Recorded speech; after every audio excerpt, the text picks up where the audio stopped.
বলতেছে যে ওই একটা কাজ আছে আইতো বাসার সামনে। তো আজাদ ভাই কি করছে, গুলি বাবু বলে যে গুলি বাবুর বাসার সামনে নিয়ে গেছে। নিয়ে যাওয়ার পর আমার ভাইকে বলতেছে নাস্তা করবে বলে আমার ভাইকে দেখছি যে দুইজন অলরেডি এলাকার মানুষে দেখছে যে নাকি কোথায় জানি যাচ্ছে দুজন একসাথে। তাছাড়া আরেকটা ছেলে ছিল।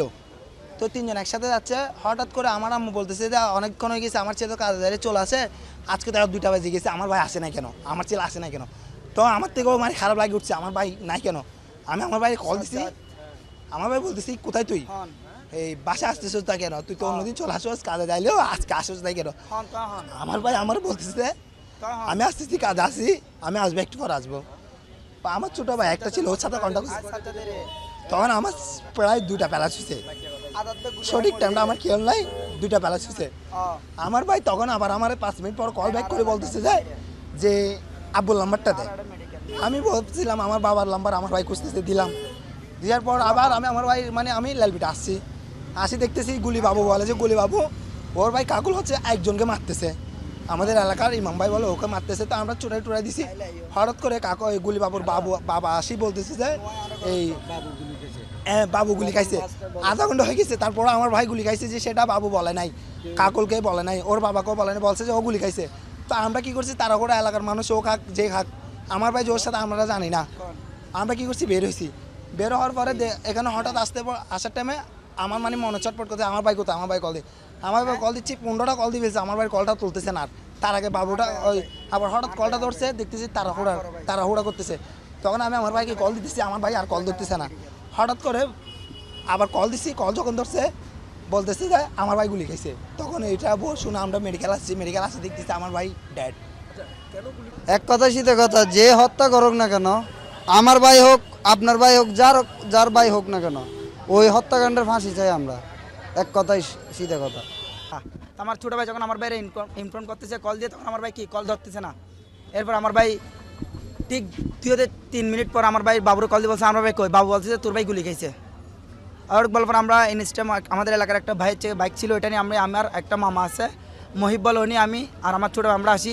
দেখতেছি আমরা লাশঘরের ভিতরে ঢুকে দেখতেছি আমার ভাইয়ের আপনার বডিতে দাগ আছে, টি শার্ট দিয়ে আমার ভাইয়ের সাথে মানে ফাঁসি করছে, এরকম কিছু প্রুফ আছে। আমার ভাইয়ের চোখ জাগানো ছিল, আমি এসে আমার ভাইয়ের চোখ বন্ধ করে দিয়েছি। একটু দেখতে মানে আমার ভাই জান রক্ষার জন্য। হ্যাঁ, বাবু বলছে বাবু কিছু জানে না, তখন ইনস্ট্যান্ট বাবু ছিল।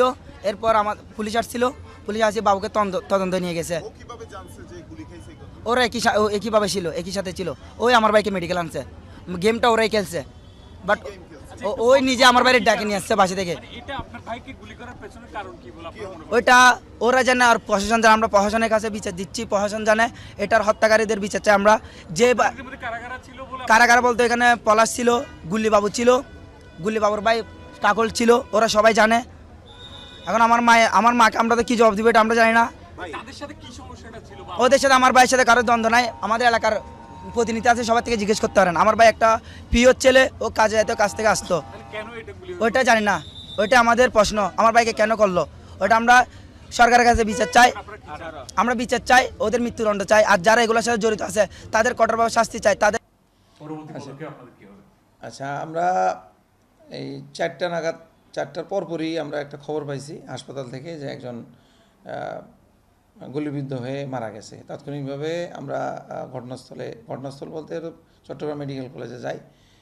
সেখানে ঘটনার বিবরণ শুনি যে হচ্ছে ফরেস্ট গেট এলাকার ওখানে ভিতরে একটা জায়গায় গুলি করছে, প্রাথমিক এটা পরবর্তীতে আমরা প্রত্যক্ষদর্শী সহ সেখানে যাই, গিয়ে দেখি আমরা যেটা প্রাথমিক অনুসন্ধানে আমরা পেয়েছি যে ওখানে একটা পরিত্যক্ত ঘরে তারা হচ্ছে ইয়াবা খাচ্ছিল।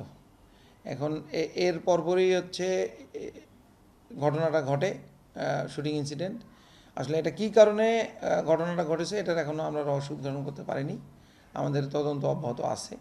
আমরা প্রাথমিকভাবে কিছু নাম পেয়েছি, হৃদয় নামে একজনকে পেয়েছি, সে পলাতক, এবং ঘটনাস্থলে যে 3জন ছিল, একজন হলো আজাদ, সে ডিসিস্ট, হৃদয় সে বর্তমানে পলাতক, এবং একজন আছে ইসাহাক। আমরা তাকে জিজ্ঞাসাবাদ করতেছি। আমরা অতি শীঘ্রই ঘটনার অন্তরালে কী আছে সেটা বের করার চেষ্টা করতেছি। কোনো মানে কি কারণ হতে পারে বলে আপনারা প্রাথমিকভাবে মনে করছেন? না, আসলে এটা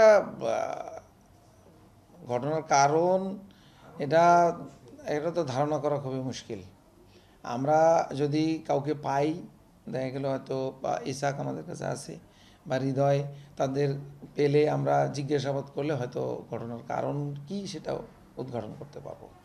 যে আটক আছে ইসাক, সে কি বলেছে, কেন গুলিটা করলো? না, আসলে দীর্ঘশত্রুতা নাকি আধিপত্য নাকি জায়গা সংক্রান্ত নাকি? নাটক আসলে বলা যাবে না, কারণ সে যেহেতু প্রত্যক্ষদর্শী, তাকে আমরা জিজ্ঞাসাবাদের জন্য নিয়ে আসছি, তাকে আমরা জিজ্ঞাসাবাদ করবো। আসলে তাকে ওইভাবে আমরা আটক করিনি, তাকে প্রাথমিক জিজ্ঞাসাবাদের জন্য নিয়ে আসা হয়েছে।